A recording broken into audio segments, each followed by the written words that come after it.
গত বছর কৃষ্ণনগরের মৃৎশিল্প দিয়ে সেজে উঠেছিল নর্দার্ন পার্ক 22 পূজা মণ্ডপ। আর এবছরের মূল ভাবনা শতদল তরী।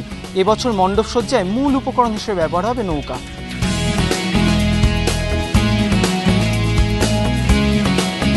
শতদল তরী 108টা নৌকো দিয়ে এই পদ্মফুলের মতো আকার নিয়ে এই মণ্ডপটা তৈরি করছি আমরা। একটা কোস্টাল অ্যাম্বিয়েন্সও থাকছে তার সঙ্গে।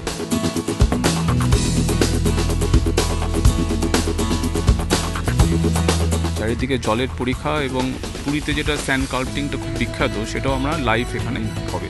তার সাথে সাংস্কৃতিক অনুষ্ঠানটাও কোস্টাল বেস। সারা ভারতবর্ষে যে সমস্ত এরিয়া কোস্টালের যা সাংস্কৃতিক নাচ বা গান আছে, সেটাও এর সঙ্গে আপনি ভাবতে পারেন যে এই প্যান্ডেলে দেখতে এলে আপনি সেটা পাচ্ছেন।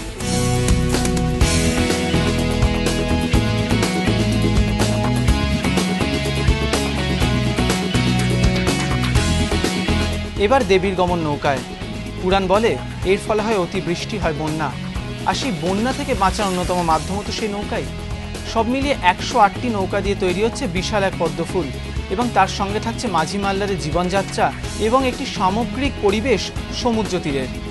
অরিচিক ভট্টাচার্য, এবিপি আনন্দ, কলকাতা।